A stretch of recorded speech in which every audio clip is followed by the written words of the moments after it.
नवी मुंबई व रायगड जिल्ह्यातील ताज्या बातम्या आणि घडामोडींसाठी सबस्क्राईब करा वादळवारा लाईव्ह चॅनल आणि दाबा बेल आयकॉन। काँग्रेस राष्ट्रवादीची 2009 ते 2014 सालापर्यंत युती असताना तत्कालीन आमदार मंत्री असणारा रविशेठ पाटील यांच्या विरुद्ध राष्ट्रवादीच्या सुनील तटकरे यांनी अनेक कारस्थानं करून रविशेठ पाटलांच्या राजकीय कारकिर्दीला ब्रेक लावला होता। तटकरेंनी स्वतःच्या भावाला अपक्ष उभं करून रविशेठ पाटलांचा विधानसभा निवडणुकीत पराभव केला होता। या पराभवाचे उट्टे काढण्यासाठी रविशेठ पाटील सज्ज झालेत। 2014 नंतर रायगडच्या राजकारणात पुलाखालून बरंच पाणी गेलं। रविशेठ पाटील यांनी भाजपमध्ये प्रवेश करून शेका पक्षाचे विद्यमान आमदार धैर्यशील पाटील यांचा पराभव केला होता। नुकताच धैर्यशील पाटील यांनी भाजपमध्ये प्रवेश केल्यानंतर रविशेठ पाटील आणि धैर्यशील पाटील यांची केमिस्ट्री जुळून आली आहे। धैर्यशील पाटलांना खासदारकी मिळाल्यानंतर रविशेठ पाटील यांचा आमदारकीचा मार्ग पुन्हा सुकर होणार आहे। मात्र राष्ट्रवादी काँग्रेसच्या अजित पवार गटाने सत्तेत सामील झाल्यानंतर रायगडची समीकरण पुन्हा बदलली। महायुतीच्या धर्मात रायगडचे विद्यमान खासदार सुनील तटकरे यांना उमेदवारी मिळेल अशी शक्यता असताना रविशेठ पाटील यांनी पेण येथील भाजपच्या बूथ कार्यकर्त्यांच्या मेळाव्यात तटकरेंच्या विरोधात दंड थोपटले आहेत। गोवा राज्याचे मुख्यमंत्री डॉ. प्रमोद सावंत यांच्या प्रमुख उपस्थितीत महायुतीमधून रायगडची खासदारकीची उमेदवारी भाजपला मिळावी म्हणून रायगड भाजपासह पेणचे आमदार रविशेठ पाटील आक्रमक झालेत। पेणमधील मेळाव्यात रविशेठ पाटलांनी खासदारकीची उमेदवारी भाजपला न मिळाल्यास वेगळा विचार करण्याचा निर्धार बोलून दाखवलाय। याचाच अर्थ धैर्यशील पाटलांना प्रसंगी अपक्ष उभं करून भाजपाची तसंच रायगडमधील तटकरे विरोधकांची पूर्ण ताकद लावून तटकरेंचा पराभव करण्यासाठी पर्यायाने आपली राजकीय कारकिर्दीला काही प्रमाणात ब्रेक लावणाऱ्या सुनील तटकरेंना धडा शिकवण्यासाठी रविशेठ पाटील आणि रायगड भाजप सज्ज झालाय। भाजपचा जो हा अवतार बघितला तर या अवतारात ही शीट देणं भाग आहे।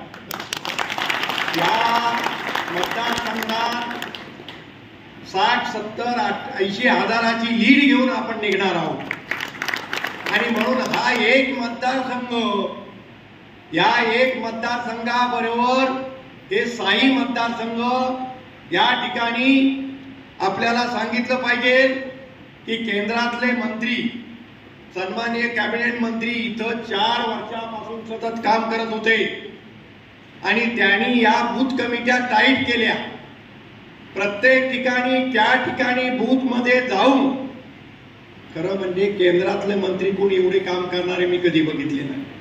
माझ्या राजकीय अभ्यासातला ते कधी येऊ शकत नाही, परंतु गुहागर सारख्या छोट्या हॉटेलमध्ये सुद्धा झोपून त्यांनी प्रत्येक ठिकाणी ही बांधणी केलेली आहे। या बूथ कमिट्या टाईट केलेल्या आहेत। या बूथ कमिट्या असल्या कारणानं प्रत्येक ठिकाणी त्या ठिकाणी भाजपचा कार्यकर्ता उभा राहिलेला आहे आणि भाजपचा कार्यकर्ता उभा राहिला असल्या कारणानं त्या शेवटच्या टोकापर्यंत रत्नागिरीतल्या भागातल्या त्या ठिकाणी भाजप जाऊन पोहोचलेली आहे आणि म्हणून या ठिकाणी आपल्याला निश्चितपणे सांगितलं पाहिजे की ही सीट या ठिकाणी आम्ही आता हे सर्व कार्यकर्ते आपल्या समोर जाहीर सांगू जातोय की लाखो मताने ही सीट निवडून येणार आहे। 405 मोदी साहेबांनी जरी सांगितलं असलं तरी 405 नव्हे 450 होतील, परंतु ही सीट निवडून यायला पाहिजे आणि या सीटसाठी आमचा आग्रह आहे। आपण दिल्लीला चालला संध्याकाळी, आपण दिल्लीला झाल्यानंतर आमचा हा मेसेज पोहोचवा, ही तुम्ही 450ची आघाडी आम्हाला इथून मिळवून देण्याची आहे। त्या ठिकाणी ही सीट आम्हाला जर मिळाली नाही तर मग वाईट गोष्ट करेल।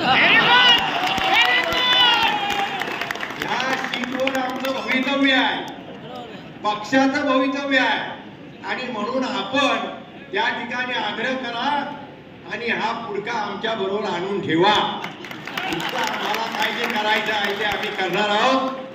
वादळवारा लाईव्ह साठी न्यूज ब्युरो पेण। नवी मुंबई व रायगड जिल्ह्यातील ताज्या बातम्या आणि घडामोडींसाठी सबस्क्राईब करा वादळवारा लाईव्ह चॅनल आणि दाबा बेल आयकॉन।